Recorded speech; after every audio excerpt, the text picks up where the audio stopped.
আসসালামু আলাইকুম প্রিয় সৌদি প্রবাসীরা, গতকালকে একটি নিউজ আপনাদেরকে আমি জানিয়ে দিয়েছিলাম যে সৌদি মুসানাত প্ল্যাটফর্মের কাছ থেকে একটি আপডেট আসছে। যারা ডোমেস্টিক ওয়ার্কার আছেন তাদেরকে 10 ঘন্টার বেশি ডিউটি করাতে পারবে না, এরকম একটি আপডেট কিন্তু গতকালকে আসছিল। আমি আপনাদেরকে জানিয়ে দেওয়ার চেষ্টা করছিলাম এবং জানিয়ে দিয়েছিলাম। ওই আপডেটটির পরে আজকে আরও একটি আপডেট আসছে সৌদি মুসানাতের প্ল্যাটফর্ম থেকে।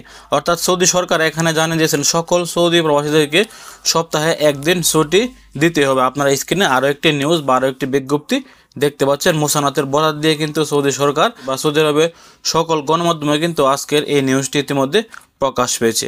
এখানে বলা আছে যে সকল ডোমেস্টিক ওয়ার্কাররা সৌদি আরবে কর্মরত আছেন, যেমন হাউস ড্রাইভার, হাদ্দামা, আমেল মাজরা, আমেল তাব্বাক, তারা কিন্তু সপ্তাহে কেন মাসেও না বছরেও না একটা ছুটি কিন্তু পায় না। কিন্তু এখন মুসানাত নতুন নিয়ম করেছেন যে সকল ডোমেস্টিক ওয়ার্কারদেরকে সপ্তাহে একদিন ছুটি দিতে হবে এবং সকল কফিলদেরকে আদেশ করেছেন তারা যেন তাদের সকল কর্মীদেরকে সপ্তাহে একদিন একটা করে ছুটি দেয়। যারা বাসা বাড়িতে কাজ করেন বা হাউস ড্রাইভার হিসেবে কাজ করেন অথবা যারা মাজরায় কাজ করেন, আপনারা এখন থেকে সপ্তাহে একদিন ছুটি পাবেন। যদি আপনার কফিল আপনাকে ছুটি না দিয়ে থাকে তাহলে অবশ্যই আপনি আমার স্ক্রিনে যে নিউজটি দেখতে পাচ্ছেন সৌদি আরবের মুসানাত প্ল্যাটফর্মের বরাত দিয়ে যে নিউজটি আজকে আসছে, এটি সৌদি আরবের সৌদি গ্যাজেট, সৌদি বা সৌদি নিউজ 50 সকল নিউজ পেপারে কিন্তু এই নিউজটি আজকেও প্রকাশ করা হয়েছে। আপনারা হয়তো স্ক্রিনে দেখতে পাচ্ছেন।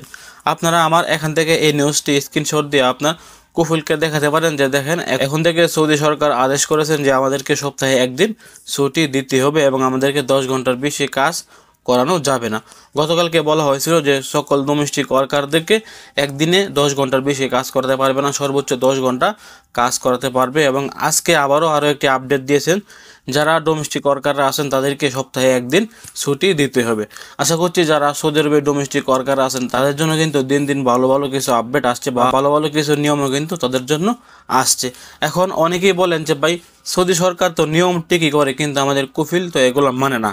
দেখেন, আপনার কফিল যদি এগুলো না মানে আর আপনি যদি আপনার কফিলের এখানে থাকতে না চান তাহলে কিন্তু আপনি এই নিউজগুলি আপনার কফিলের সাথে দেখে, আপনার কফিলকে দেখে আপনি তার সাথে একটি বার্গেনিং করে তার এখান থেকে চলেও আসতে পারবেন যদি আপনার কফিল সরকারি নিয়মগুলা না মানে। আর যদি আপনি সৌদি আরবে একদমই নতুন এসে থাকেন আর আপনার কফিল এগুলো কোনো কিছুই মানে না, আপনাকে সৌদি আরবে থাকতে হবে।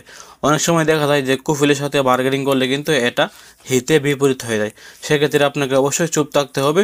আপনার কফিল যেভাবে দেয় এভাবে কিন্তু আপনাকে থাকতে হবে। যদি আপনি মনে করেন যে আপনার কফিল ভালো না, আপনি এখান থেকে চলে যাবেন, সেক্ষেত্রে কিন্তু আপনি এই বিষয়গুলি নিয়ে আপনি সরাসরি মুসানাত বা মক্তব আওয়ামী লীগে অভিযোগ করতে পারেন। অভিযোগ করলে কিন্তু তারা এই নিয়মগুলি যদি আপনার কফিল না মেনে থাকে তাহলে কিন্তু আপনাকে কাফালা হওয়ার বা দেশে যাওয়ার একটা সুযোগ করে দিবে।